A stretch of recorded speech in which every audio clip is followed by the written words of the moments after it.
Isa kayo. Uy, Isa kay. pagod tayo, pagod.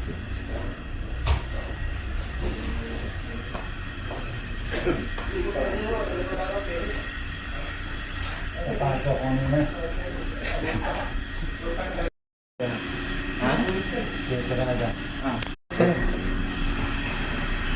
Naka na ba? Nakaharap siya. Bakit naka-harap? Ay, ito.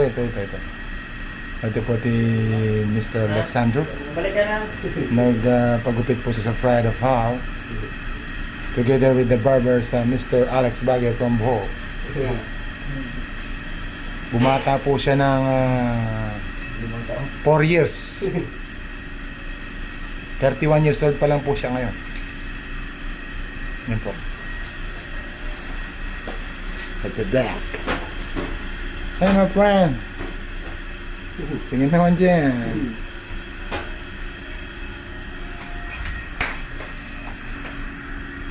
Inipisan pa natin yun. Inipisan pa natin. Hindi. Okay na yan? I-ano lang natin. I-ano lang natin.